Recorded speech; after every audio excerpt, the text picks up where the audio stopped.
Bah, ils se rendent pas compte. C'est des neuneux. Et je les regrette. Ouais, enfin, t'as quand même été un gros enculé. Wow, attention, moi, je veux pas de problème. T'es en train de t'énerver contre un enfant, en fait. C'est la honte. Belle embrouille pour une blague. Bah, c'est déjà beaucoup trop tard. J'ai l'impression que vous vous foutez quand même un petit peu de notre gueule. Est-ce qu'on va se mettre?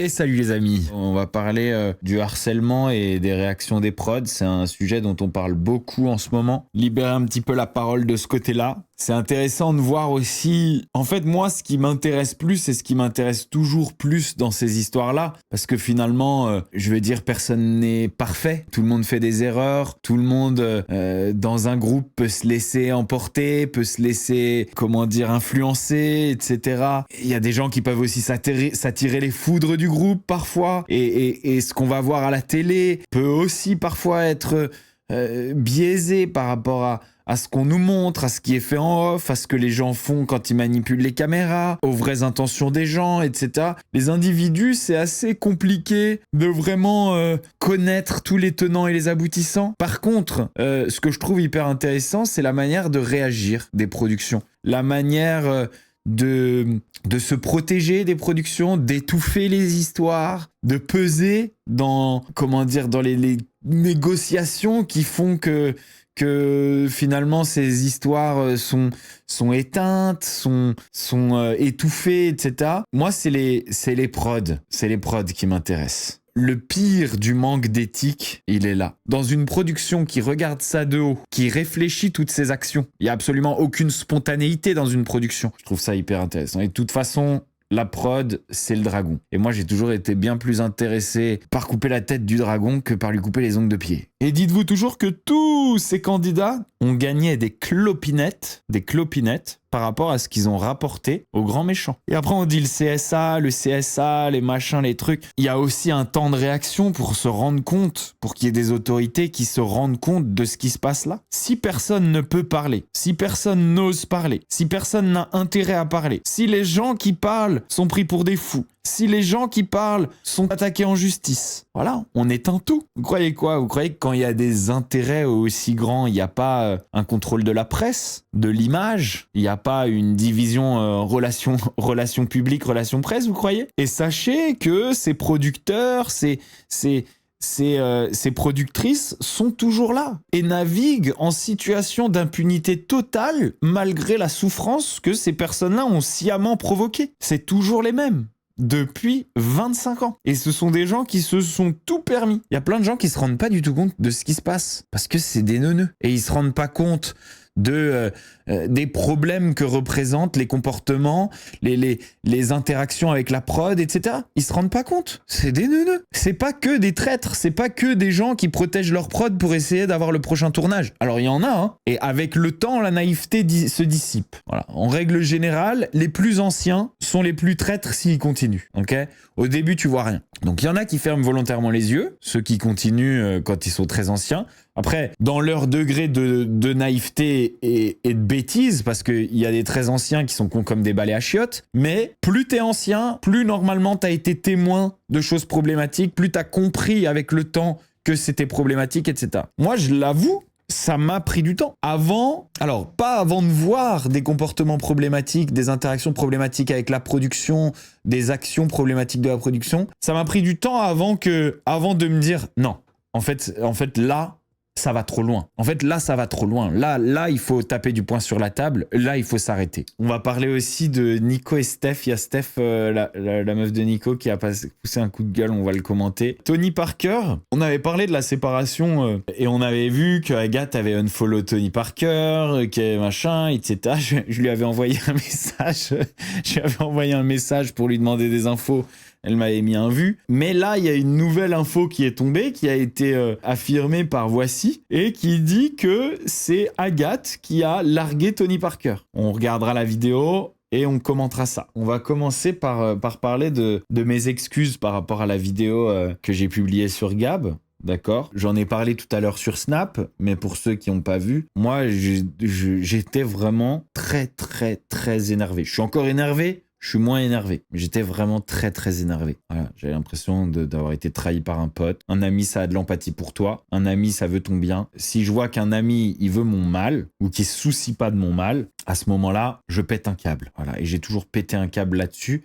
Parce que en amitié, je compte pas. Et donc, du coup, quand on me trahit, je pète un câble. En amour, je compte pas non plus. Je me connais. Donc, je me suis dit, vas-y, pète pas un câble direct. Va pas direct en stream pour tout exploser. Attends 24 heures. J'ai attendu 24 heures. Sauf que pendant 24 heures, j'étais en train de ruminer. Ça veut dire, j'ai pas dormi de la nuit. J'étais en train de ruminer. J'étais vénère. Je tournais dans ma tête, genre, toute la haine que je pouvais avoir. J'étais en enfer. Ça veut dire qu'en fait, en attendant les 24 heures, j'ai fait comme une cocotte minute. Je me suis pas redescendu du tout. J'ai fait comme une cocotte minute. Si j'avais parlé direct, ça aurait été mieux. Parce qu'en fait, j'étais là. Je veux parler, je veux parler, je veux parler, je veux parler, je veux parler. Je suis monté en pression, en fait. Et quand j'arrive en live, bah! Et là, en fait, il y a des choses que je dis où je me vautre un petit peu dans la haine. Je calcule pas, je compte pas, je pars en cacahuète. À la limite, si c'était que ça. Mais le problème, c'est que je dis des choses qui peuvent heurter quelqu'un que j'estime et quelqu'un que je respecte. Et quelqu'un même que j'apprécie beaucoup. Et quand je vous dis ça, je vous parle bien sûr de Lisa Marie. C'est pas, je l'ai pas insulté non plus, j'ai pas dit des choses extrêmement graves, mais j'ai dit des choses qui sont pas bien. J'ai dit des choses qui peuvent faire de la peine. Et qui en plus sont pas extrêmement... qui représentent pas mes valeurs. Je parlais de Lisa Marie uniquement pour faire chier Gab. Je parlais même pas du tout de Lisa Marie pour faire du mal à Lisa Marie. Mais dans la vie, tu peux pas faire des dommages collatéraux quand t'essayes de te venger de quelqu'un. Déjà, la vengeance, c'est pas quelque chose d'extrêmement positif. Mais si t'es dans la vengeance, si vraiment t'as besoin de te venger pour faire un exemple, pour que plus jamais quelqu'un ose te trahir, fais attention de pas faire de dommages collatéraux et de pas blesser d'autres personnes sur le chemin qui n'ont rien fait. Mais je l'ai pas réalisé tout de suite, hein. Ça m'a encore pris...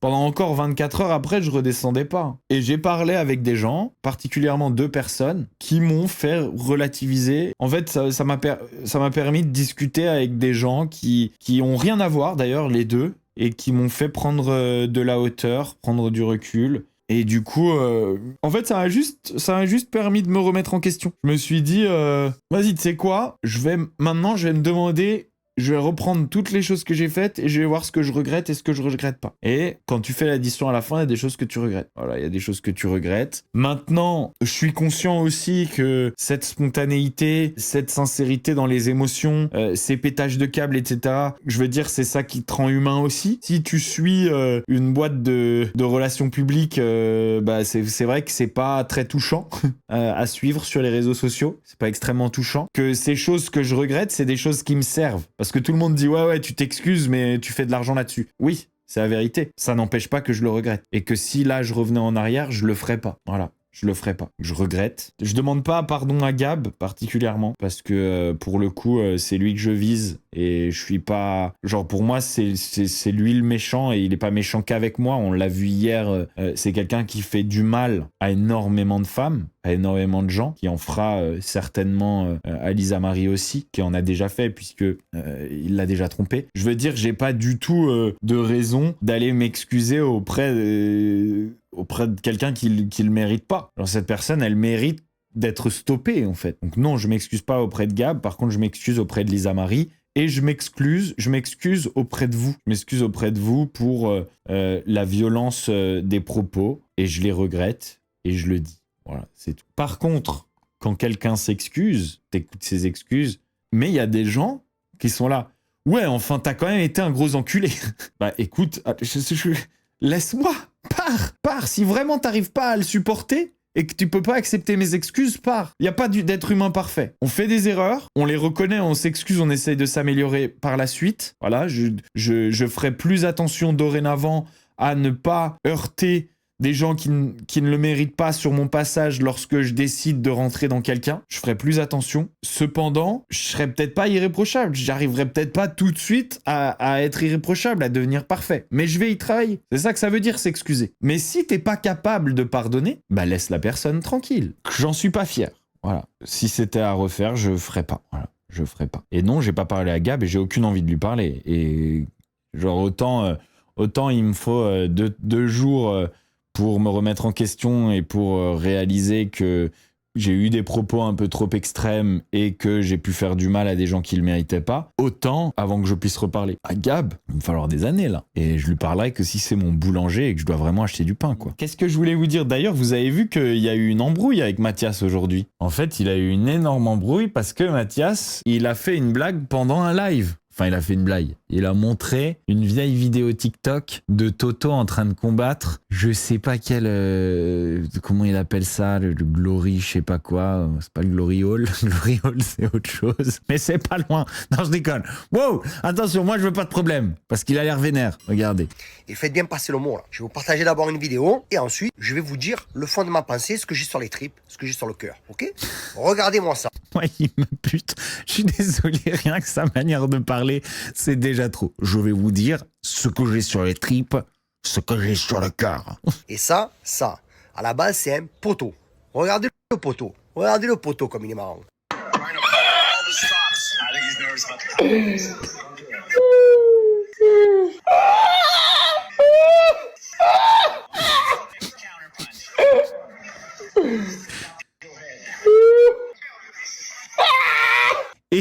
Et il est en train d'exploser de rire parce qu'en fait, c'est une vidéo TikTok qui montre un combat raté de Toto de l'époque où genre vraiment c'était pas son jour quoi le pauvre. Et je sais pas où Mathias a été retrouvé ça. Mathias du coup, il explose de rire, il se moque. Mais il s'avère que ce combat-là, c'était un peu le Graal de Toto. Vraiment, c'était genre, c'était son goal éternel. Ça, Mathias savait pas. C'est genre son plus gros fail de sa life. Tu vois, c'est un truc qu'il a toujours voulu et lorsqu'il l'a eu, il a fait de la merde. Et Mathias, lui, il est juste en train de se foutre de sa gueule. Il est en train de se moquer. Et regardez ce qu'il dit à la fin.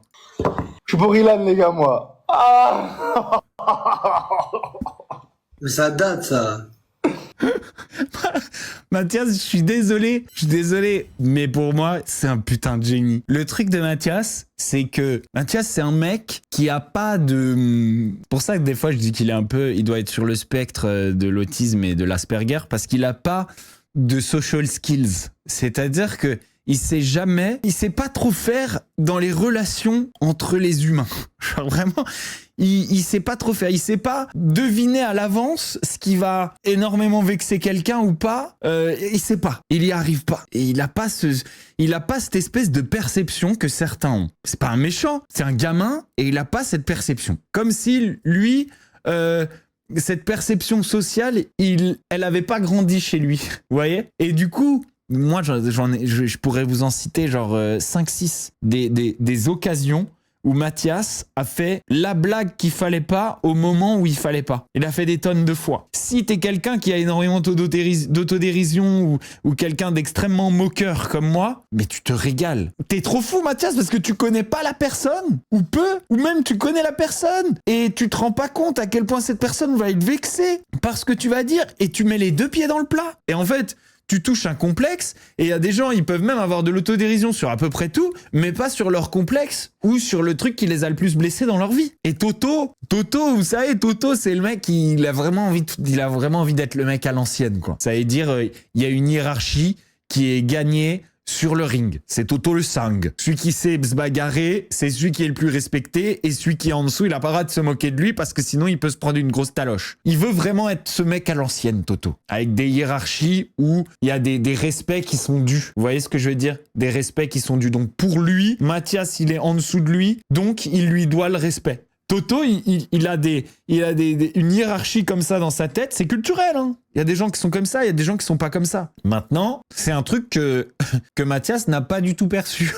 Mathias, vraiment, il en fait des caisses. Moi, j'ai regardé cette vidéo, j'étais explosé de rire aussi, hein. Moi, ça, c'est mon dessert, c'est mon péché mignon, c'est mon cheat meal. Ça, c'est le fondement de mon amitié avec Mathias. C'est ce qui fait que jamais je me passerai de Mathias, tant qu'il reste loyal avec moi. Et Mathias, il se moque de moi, hein.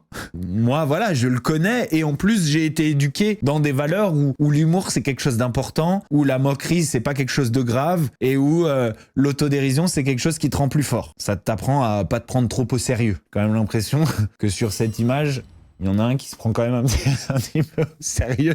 Mais bon, voilà, c'est la vie. C'est la vie. Mais alors, regardez la réaction de Toto. Donc là, vous avez vu, on est sur un live TikTok entre Mathias Lamari, mon ancien poteau, qui est un fils de faut dire les termes. J'espère que je vais pas me faire bannir pour la tirade. Qui est en live avec Sorrento et il se moque d'une de mes performances. Alors voilà, moi j'ai été un boxeur de niveau mondial, j'ai fait des très bons combats, j'ai fait des combats moins bons, j'ai été champion, j'ai connu la gloire, j'ai connu la défaite, j'ai tout connu dans ma carrière. Donc là, monsieur Mathias Lamari, là, ce petit il se moque d'une de mes performances que j'ai réalisées au Glory. Voilà. Le Glory qui est quand même la mecque du kickboxing. C'est-à-dire que quand tu boxes là-bas, quand tu ne serait-ce que invité à boxer là-bas, eh ben, tu es reconnu comme un combattant de classe mondiale. Voilà. Il a fait quoi cette petite de Mathias Lamari? À part se tourner par terre, faire du JJB, se faire éliminer dans toutes ces compétitions locales. Tu as fait quoi ton Mathias Lamari, espèce de petite... Hein? Tu as fait quoi? Eh ouais, tu n'as rien fait, petite merde que tu es. C'est pour ça que quand je vais te croiser, si je te croise un jour, je vais te baiser ta grand-mère, frère. T'as compris? Je vais te baiser ta grand-mère. Bien comme il faut. Tout ça parce que tu t'es moqué des faits, des actes que quelqu'un il a réalisés. Donc quand je vais te voir, je vais te baiser ta grand-mère. Mais il est fou! Il est fou! Oh là là là là là là là là! Bon, vous imaginez bien que Mathias, quand il a vu ça, lui aussi, il a pété un câble. Gros drama. Moi, je l'ai eu au téléphone. Mathias, en plus, il a pas peur. Hein. D'un côté, j'avais Mathias qui disait, bah vas-y, moi, je vais y aller, je vais le taper. Vas-y, go. Je vais devoir le taper parce qu'il a insulté ma maman. Mathias, il y allait. Hein. Moi, j'ai dit, mais qu'est-ce que tu fais? Arrête. Genre, il s'affiche. Tu règles pas les choses en te battant avec quelqu'un, c'est nul. Après, j'ai parlé à Toto. Le sujet, là, il estime avoir une carrière extrêmement respectable et il a envie qu'on la respecte. Donc si tu as eu une carrière extrêmement respectable, tu dois avoir confiance en ta carrière. Toi, avec la carrière que tu as eue, aller clasher la carrière de Mathias qui fait du jiu-jitsu depuis 1 an, c'est comme si vous êtes un adulte et il y a un enfant qui vient et il se moque de vous. Un petit enfant. Et il dit « Ah, il est moche ton manteau !» Et toi, tu fais « Wesh, tu t'es jamais même payé un manteau? Ça, c'est un manteau, il est en laine, c'est un manteau, genre, il résiste à la pluie, il est complètement imperméable, c'est le plus beau manteau du monde, toi, t'as même pas de manteau, ton petit kawaii de merde, là, et toi, tu viens critiquer mon manteau? Mais attends, mais je vais te taper, je vais te niquer ta grand-mère !» T'es en train de t'énerver contre un enfant, en fait. C'est la honte. Alors, Mathias n'est pas un enfant, mais puisque le sujet, là, c'est le combat et la carrière de combattant. Toi, t'es un grand-père et lui, c'est un enfant. Si on parle du combat. Il y a des gens qui arrivent à s'embrouiller avec des enfants hein, dans la vie. Et du coup, je lui ai dit, mais qu'est-ce que tu fais? Et il m'a dit, bah non, machin et tout. Et après, c'est le genre de gars qui d'abord fait le dur et après il s'interroge. Et du coup, en parlant, après, je comprends. Parce que moi, ça voulait rien dire, le glory et toutes ces conneries, etc. Et je comprends qu'en fait, c'est une blessure ancrée en lui, ce glory. C'est une blessure ancrée en lui. C'est-à-dire que le mec... toute sa vie, il se bat pour atteindre un objectif et le jour où il l'atteint, il est nul. C'est horrible, c'est horrible. T'as l'impression que c'est une carrière gâchée un petit peu. Donc c'est une blessure forte ancrée en lui. Et Mathias, comme d'habitude, met les 2 pieds dans le plat. Et le gars, il s'énerve, etc. Mais je suis sûr qu'il arrive face à Mathias, ils se battent pas. C'est des gens qui parlent beaucoup, qui font oh, pute, la violence, elle est dans leur bouche. Mais il arrive face à Mathias, je pense pas qu'il se bat. Et du coup, bon, finalement, Toto, après concertation, médiation, il y a des gens qui ont appelé, je crois que Rafou Peps a eu les 2, etc. Médiation, Toto il supprime. Il en refait pour dire qu'il les a supprimés et il dit quand même qu'il va taper Mathias à la fin. Belle embrouille pour une blague. Genre, moi ce que j'ai dit à Toto c'est il se moque de toi alors que une fois que je comprends que le glory c'est un truc bien. Et il se moque de toi alors que lui il a fait 1 an de jiu-jitsu. Moque-toi de lui. Trouve une vidéo de lui qui joue au jiu-jitsu. Moque-toi de sa manière de combattre. Ou moque-toi de ses photos de jiu-jitsu. Fais un montage. Fais un truc comme ferait un Vivian par exemple. Genre moque-toi. En tout cas, je pense, moi, si je pouvais mettre un billet là maintenant, je pense qu'il n'y aura pas de combat entre Mathias et Toto. Même quand ils vont se croiser, c'est pas Toto va lui sauter dessus et se battre avec lui. On enchaîne avec la meuf de Nicolas Lozina, Stéphanie Claire Bois, qui pousse un coup de gueule contre le Lord. J'essaye de me calmer. Ah oui, aujourd'hui j'affiche Nico parce que toutes les fois où il m'a affiché, aujourd'hui il mérite vraiment, mais là quand je vous dis vraiment d'être affiché. On est vendredi et vendredi j'ai mon cours de pilates. La semaine a été chargée, c'est le seul moment que j'ai vraiment pour moi, pour profiter, voilà. Je suis à mon cours et je reçois un message de Nico qui me dit rappel urgent. Je rigole pas, ok. Je rappelle, j'interromps mon cours, bien entendu, et je rappelle Nico. Et là, tenez-vous bien, vous n'êtes pas prêts. Vous n'êtes pas prêts, surtout que vous nous suivez, donc vous voyez ce qui se passe tous les jours à la maison. Il me dit, tes épluchures de pommes et ta banane pourrie dans la cuisine quand je bois mon café, c'est normal? Ça ressemble pas à Nico, ça. Parce que c'est vraiment pas le mec le plus propre sur lui au monde. Enfin, si, sur lui, oui, mais je veux dire, c'est un mec qui laisse quand même pas mal... moi, de l'expérience que j'en ai en tournage, quand le mec fait la cuisine, après, c'est un bordel. Ça lui ressemble pas de s'énerver pour ça. Moi, je le verrais plus aller dans une autre pièce et pas regarder. Donc toi qui viens de te lever à 10h du matin pour boire ton café, moi qui suis levée depuis 6h du matin, qui ai préparé les enfants, qui ai préparé les tartines des enfants, qui ai épluché des pommes pour les enfants pour aller à l'école, au lieu de te dire je vais débarrasser les pommes, ça lui fera plaisir, elle est partie à toute vitesse ce matin, je vais lui faire plaisir.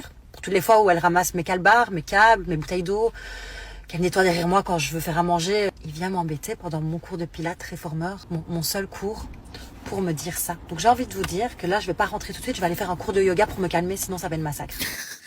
Et puis après, j'irai faire une manicure et une pédicure et ça fera une journée vraiment chargée. Vous pouvez pas vous rendre compte. Vous pouvez pas vous rendre compte. Mais ma vie, c'est hyper dur. Mon seul petit moment pour moi, c'est le pilate. Parce qu'après, j'ai yoga, après, j'ai pédicure et avant ça, j'ai manucure. Ok ? Et mes cheveux, je les fais quand, bordel de merde ? C'est quand même drôle. Je suis désolé, c'est quand même drôle à voir. Bon, alors certainement que Nico mérite d'être affiché.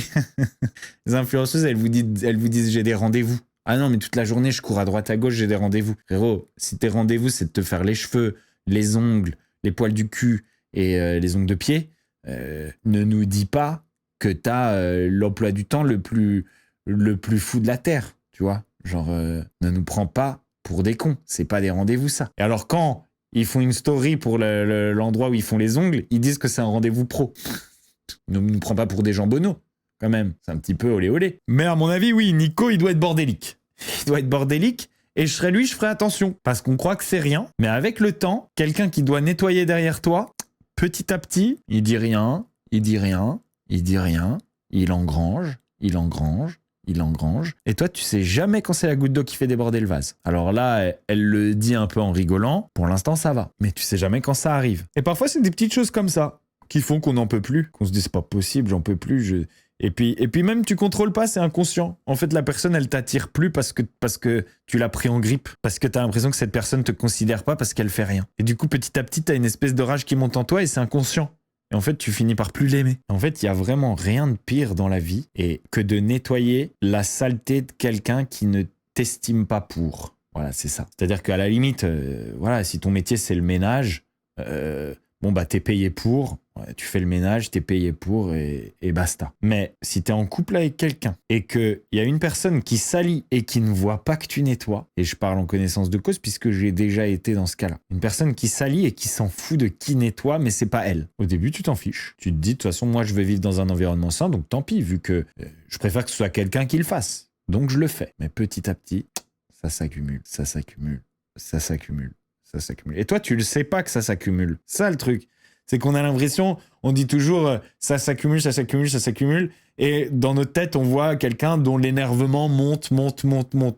Mais très souvent, tu le sais pas que ça s'accumule. C'est inconscient. Et le jour où ça pète, tu te dis, mais attends, ça fait 10 ans que cette personne me manque de respect. Parce que c'est ça, que cette personne me manque de respect. Que cette personne ne considère pas mon temps. Que cette personne ne considère pas mon bien-être. Et que cette personne ne considère pas mes efforts. Et ça, personne ne doit l'accepter. Et en fait, quand ça pète, ben c'est déjà beaucoup trop tard. Et ta meuf, tu l'as perdue. Ou ton mec, tu l'as perdu. Enfin, force à Stéphanie Clairbois, parce que Nicolas Lezina, j'aimerais pas me le coltiner, ni dans mon lit, ni dans ma salle de bain. Non, stop.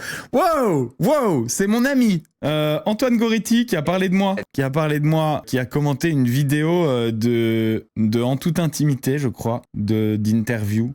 J'ai jamais été attiré physiquement par un homme, j'ai déjà été attiré spirituellement. Ça a débouché plus sur de l'amitié. En fait, l'orientation sexuelle fait que tu vas prendre le chemin de l'amitié ou de l'amour. Mais un coup de foudre, c'est un coup de foudre pour un être humain, tu vois. Et j'ai eu des coups de foudre pour des hommes qui sont devenus des coups de foudre amicaux, étant donné qu'il n'y avait pas d'attirance sexuelle. Je suis pas spécialement fan du contenu de Bastos. Je le consomme pas, ça m'intéresse pas. Je trouve qu'il parle de trop de sujets de télé-réalité. Et je suis aussi Tiens, bah ça c'est pas réciproque. Parce que moi par contre, vraiment Antoine, j'adore ton contenu. Te voir te mettre de la crème 27 fois par semaine, torse nu sur les pectoraux en faisant de l'acting et en faisant des vues sur le féminisme alors que t'es un mélange de Jean-Claude Duss et d'un gros pervers. Franchement moi c'est mon contenu de prédilection. C'est bizarre vraiment les intérêts qu'on a mutuellement pour le contenu de l'autre ne sont pas égaux. C'est méchant pour Jean-Claude Duss.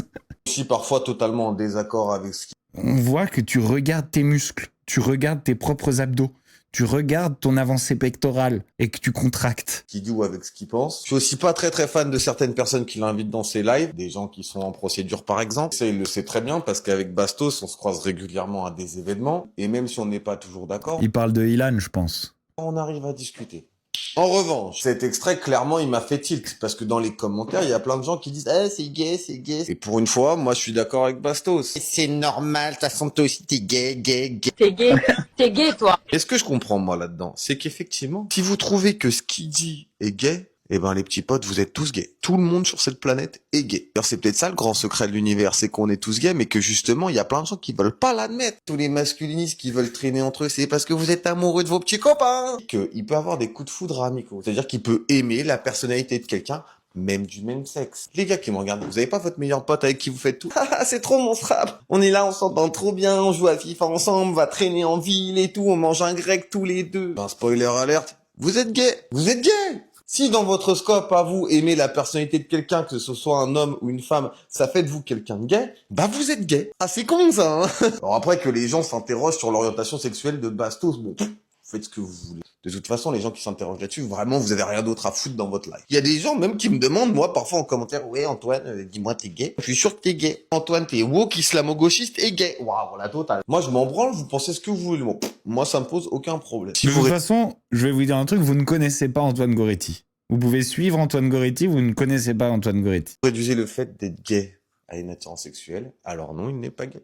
Et quand bien, qu'est-ce que ça peut vous foutre? Et ça, encore une fois, il faut se le dire, ça participe à l'homophobie ordinaire. Non, moi non plus, je comprends pas très bien le TikTok. C'est ces sujets, il fait, voilà, vraiment, genre lui, c'est un branding, c'est-à-dire, il fait le féministe, il fait l'anti-homophobe, il fait l'anti-raciste, il fait le Captain Save a Ho. C'est son contenu, quoi. On termine sur Tony Parker. Tony Parker est à nouveau un cœur à prendre. Le basketteur de 42 ans, ex-mari d'Eva Longoria, se serait séparé de sa chérie depuis 1 an. Le mannequin Agathe Tessier, d'après Voici. Depuis 1 an? Ah, de sa chérie depuis 1 an. Le journaliste qui a écrit ça aussi, moi j'irais te le chercher là. Oh, je l'attraperai par la peau du cul et je le mettrai à la rue.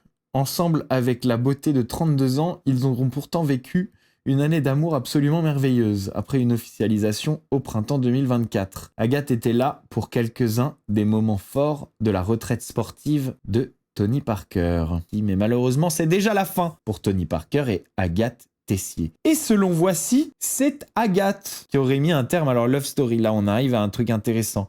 C'est Agathe qui aurait mis un terme à leur love story. Alors moi, j'aimerais bien avoir des précisions là-dessus. Voilà, ça m'intéresserait d'avoir des précisions là-dessus.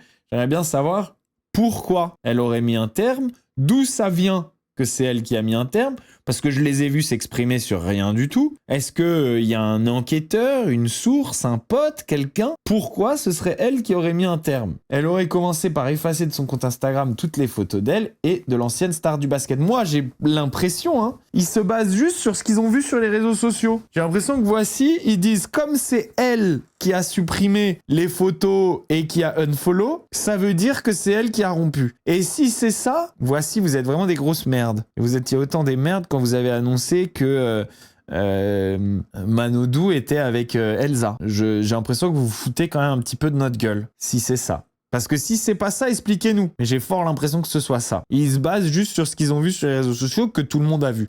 Mais qui te dit que une meuf qui se fait larguer, elle bloque pas ou elle unfollow pas? Qui te dit? Une meuf qui se fait larguer, elle peut aussi unfollow l'autre. Et lui, il peut continuer à la suivre. Tu peux larguer une meuf et dire, bah, voilà, viens, on reste amis. Et puis, tu continues à la suivre. Et elle a son cœur brisé. Elle t'unfollow pour plus voir ce que tu fais. C'est très possible. C'était pas vrai pour Elsa. Y a rien qui l'a jamais prouvé que c'était vrai pour Elsa. Et moi, j'y crois toujours pas. Et je mettrai un petit billet sur le fait que bientôt, on va revoir Florent Manodou avec Lola. Je pense que cette histoire est semi-orchestrée par la production pour faire regarder Danse avec les stars à des milliards de pigeons. En fait, il faut savoir que c'est extrêmement facile de te raconter une histoire comme ça, parce que Danse avec les stars, c'est une compétition qui est énormément prenante. C'est une compétition qui est extrêmement chronophage. Et du coup, c'est sûr que tu trouveras à un moment l'un qui part de chez l'autre ou l'autre qui part de chez l'un, ou voilà, qu'à un moment, pour pouvoir s'entraîner en continuant à faire leur travail, ils ont dû se voir dans d'autres endroits que à la salle de sport, que ils ont dû partir ensemble d'un endroit en partant dans la rue. Voilà. Et en fait, tu peux très très bien manipuler la narrative avec des photos, avec une photo, hop, un truc, tu peux dire, ah bah voilà. Et moi, je pense même que si Florent Manodou est si payé dans cette histoire, c'est que ça avait été anticipé. Je veux dire, Florent Manodou, c'est pas non plus une sensation des réseaux sociaux avant Danse avec les stars, ok? Ils se sont dit, Elsa vient de se séparer de Michou, on met Florent Manodou avec la petite Elsa, ça va nous faire le drama de l'année. Et bien sûr, c'est un drama qui va secouer. Donc, on va payer. Vous savez, Florent Manodou, c'est le mec le plus payé de tout le monde. C'est le mec le plus payé de tout le monde sur Danse avec les stars. Je crois qu'il prend genre 500 000 euros. Pourquoi? Parce que ça va secouer. Parce que ça va être le drama de cette année. Et on va manipuler des milliards de pigeonneaux de l'enfer. Et voilà. On revient donc sur Tony Parker et Agathe Tessier. Voici, ils nous disent n'importe quoi. C'est mon analyse, de nouveau. Ce qu'ils nous disent là, c'est basé sur qui a unfollow qui, ou qui a supprimé les photos avec qui. Mais on ne sait pas du tout qui a quitté qui. Alors moi, j'essaye un petit peu de savoir, j'essaye d'enquêter, je demande à des gens, mais j'ai du mal. Parce que les proches de Agathe ne désirent plus avoir de contact avec moi. Donc j'ai du mal à trouver. Ouais les amis, c'est tout pour cette vidéo. Si vous l'avez kiffé, vous n'oubliez pas, vous mettez un petit pouce bleu, vous souscrivez à la chaîne, vous activez la petite cloche pour ne louper aucune de mes vidéos sur Bastous TV. Je vous fais des gros bisous. Ciao. Oh, ce qu'on va se mettre.